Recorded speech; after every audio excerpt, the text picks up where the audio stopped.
बिस्मिल्लाहिर्रहमानिर्रहीम।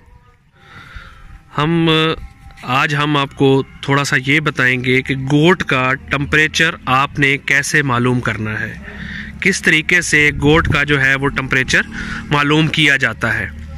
तो इसके लिए सबसे पहले आप हमारे चैनल को सब्सक्राइब करें ताकि हमारी वीडियो, जो भी जानवरों के मुतल्लिक हम वीडियो अपलोड करते हैं, वो आप तक पहुंचती रहे। तो गोट का टेम्परेचर मालूम करने के लिए आपको जो चीज़ चाहिए वो आपके पास थर्मामीटर होना चाहिए। ये मैं आपको दिखाता हूँ कि ये हमारे पास एक थर्मामीटर है जिसके ऊपर आपको वाज़े नज़र आएगा कि इस पे पॉइंट्स बने होते हैं कि कितना टेम्परेचर नोट आपने किस तरह करना है। तो ये गोट हमारे पास है, इसको आपने इसकी रेक्टम के अंदर जो है, ये थर्मामीटर का जो बल्ब है ये रेक्टम के अंदर रखना है। ये अभी आपको दिखा रहे हैं,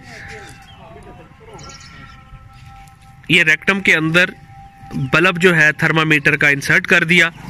तो ये 1 मिनट कम से कम जो है इसके अंदर थर्मामीटर जो है ये रखना है। तो गोट का जो नॉर्मल टेम्परेचर है वो 103 डिग्री फ़ारेनहाइट जो है वो नॉर्मल टेम्परेचर होता है। तो ये निकाल लिया। तो इसके बाद हम अब इसको देखेंगे कि इसका कितना टेम्परेचर है। तो इसका टेम्परेचर जो है बॉडी टेम्परेचर से लो है, ये 98 डिग्री फ़ारेनहाइट इसका टेम्परेचर है। तो इस तरीके से हम जानवर का, गोट का टेम्परेचर मालूम कर सकते हैं। बहुत शुक्रिया।